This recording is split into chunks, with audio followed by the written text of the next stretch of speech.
So now we're going to move on to some of the basic positions and techniques that you're going to need as a beginner in Brazilian Jiu Jitsu. So the way I like to break these down is going from the worst possible situation for you all the way through the best. Now, these are kind of situation dependent. It's a rough hierarchy of positions, but in general, the ones we're going to cover first are going to be bad for you, and as we move through the series, they're going to get better and better and better.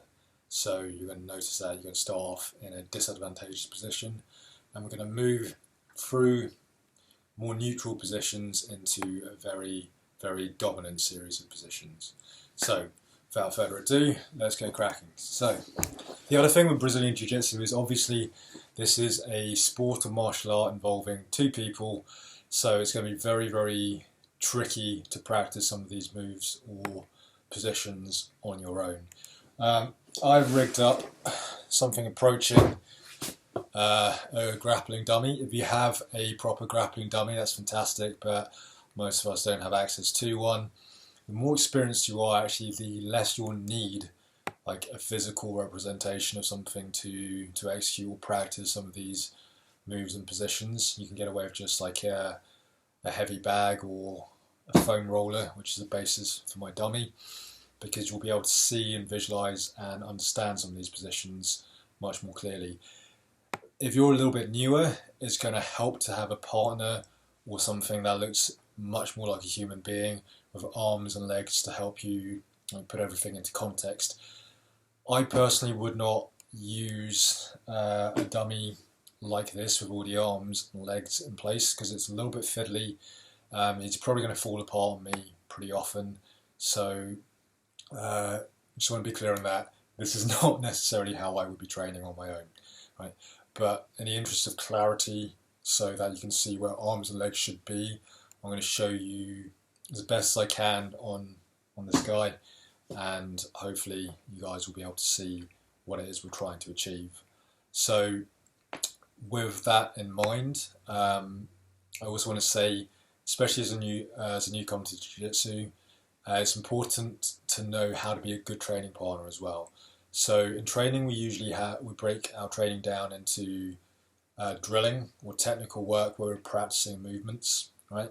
And then sparring, which is much more free-for-all, kind of trying to tap each other out, trying to get a submission, trying to control, and it's much more free-form. It's completely like free-form. We also have intermediate like exercises or drills, so you can have like flow drills, flow sparring, where we're not trying to kill each other to the same extent, or positional sparring where we're limiting, or specific sparring where we're limiting the options available to us, which can make things a lot more focused. They can make things harder or easier, and there's a lot of different ways we can play that. Also, in terms of drilling, I want to make it very clear that we have different ways to drill, so we can just rep the same technique over and over against a non-resisting partner, which is the most basic way of training.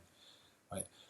When we're doing this, we need a partner who gives us the right level of resistance, because if our partner is sitting there and is death gripping, refusing to let us do anything, right, or defending and trying to stop us from doing anything, is not going to help us learn or acquire the skills that we need to learn.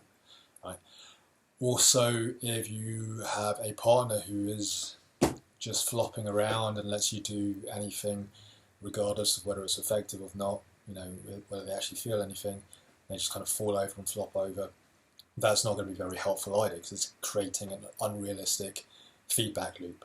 What we're doing when we're drilling is trying to firstly learn the technique, but as soon as we have the basic technique down, we need to start looking into how we can make this actually applicable to sparring. So a lot of guys I see when they're training, the biggest problem they have is they do a move in training, in drilling, and when it comes time to spar, they can't do it. It's because the movements in drilling are so different from what they're doing in sparring. The intensity and the emotional aspects are so far apart that it's like learning to drive on a simulator and then learning to drive in real life, right? Two very different things. Something like that.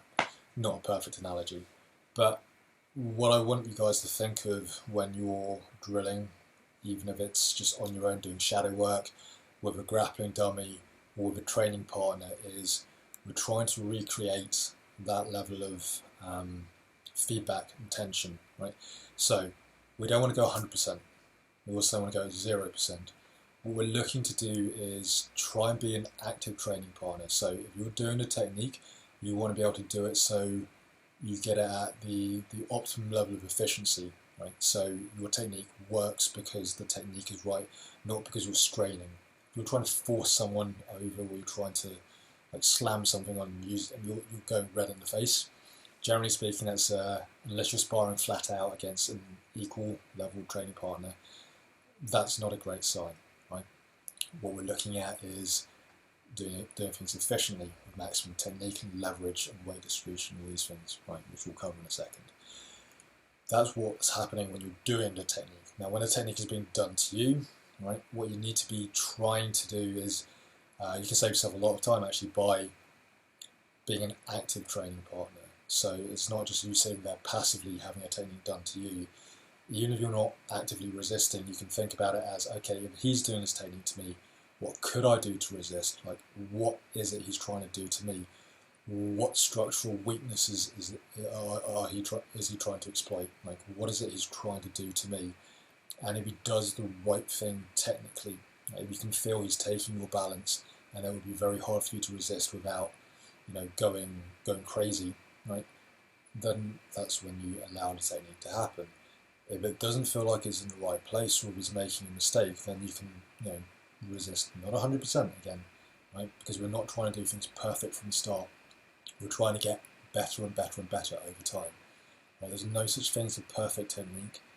All we're doing is getting closer and closer and closer to something that works, right? Because the armbar you do once on one opponent is going to have to be adjusted on someone else who's resisting in a different way. Your body is going to be in a different position. His is going to be in a different position. It's always going to look different. So with that in mind, we're going to do the best we can do with our grappling dummy or without one. But try and get that feeling in your body of what it's like to do the move against someone who's resisting. Right?